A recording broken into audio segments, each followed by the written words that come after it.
deux fils.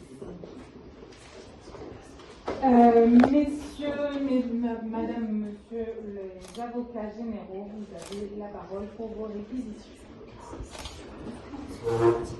Madame la Présidente, Mesdames et Messieurs les jurés, pourquoi s'attaquer à ses propres fils, les jeunes innocents?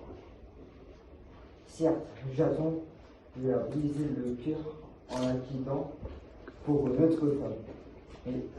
Mais est-ce une raison valable pour assassiner ses enfants?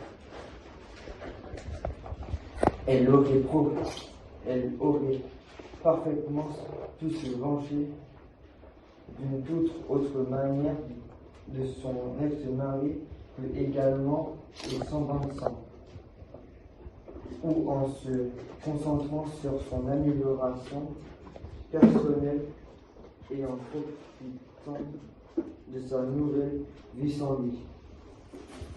De plus, si Médée peut tuer et découper son propre frère, un homme du même sang qu'elle, ainsi que ses deux enfants, que pourrait-elle faire à ses proches, que ce soit sa famille ou ses amis? Puisqu'elle peut tuer ses deux fils, deux êtres qu'elle a elle-même mis au monde, que pourrait-elle faire vivre à ses amis si elle en a? Serait-elle capable de tuer leurs proches, leur famille? Elle pourrait alors tuer n'importe quel, elle deviendrait un danger pour tout le monde. Pouvez-vous imaginer les dégâts qu'elle causerait? Nous vivrons tous dans la peur, dans la terreur. Est-ce vraiment ce que vous souhaitez? Nous vous demandons donc de condamner Médée à perpétuité. Merci. Maître, vous avez la parole pour la défense. Alors, Madame la Présidente, Mesdames et Messieurs les jurés, nous ne viendrons pas ici clamer l'innocence de notre cliente. Des crimes ont été commis, il est impossible de les nier. Non, aujourd'hui nous voulons défendre une femme broyée par le destin, une femme trahie et abandonnée, une femme incomprise et humiliée. Cette femme, ça a décidé de la juger, mais regardez-la, regardez le banc des accusés. Êtes-vous sûr que là est sa place? Écoutez battre le cœur de la justice et de la vérité.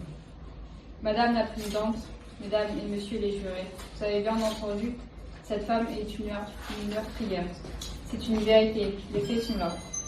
Elle aide Jason, par ses pouvoirs de magicienne, à subir les 3 épreuves qui lui permettent d'acquérir la toison d'or. Elle tue son frère pour protéger leur fuite, alors qu'ils sont poursuivis par son père, le roi Éphès. Elle se débarrasse du roi Pélia, usurpateur du trône sur lequel doit monter Jason. Trahie à la première occasion par Jason, une nouvelle femme, elle a tué un lieu, offrant une robe enflammée. Enfin, elle sacrifie ses propres enfants, la trahison appelle la vengeance appelle la souffrance. Jason doit ressentir au plus profond la perte d'un être cher, d'un être fort. Mais pourquoi tous ces meurtres, tous ces crimes? Voilà la question qui se pose de nous. La réponse ne tient qu'en un seul mot, l'amour. Le vrai coupable est désigné. Il devrait être là, dans ce box. C'est Cupidon. Cupidon est coupable. C'est lui qui a rendu Médée amoureuse de cette aventureuse prétentieuse et Jason. Cupidon est coupable. C'est lui qui décoche une flèche si puissante que Médée en a perdu la raison.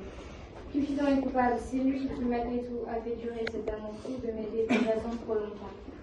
Cupidon est coupable. C'est lui qui a obéi à Zeus, le père des dieux, sans réfléchir aux conséquences, sans se révolter. Cupidon est coupable, c'est à lui que revient la faute de tous ces crimes. Madame la Présidente, Messieurs et Madame les jurés, nous en appelons à votre compassion.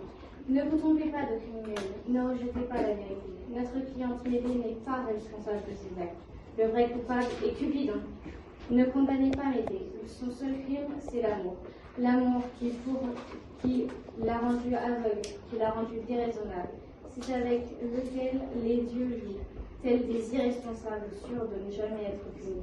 Madame la Présidente, Messieurs et Madame les jurés, au nom de la justice, nous vous faisons confiance. Merci.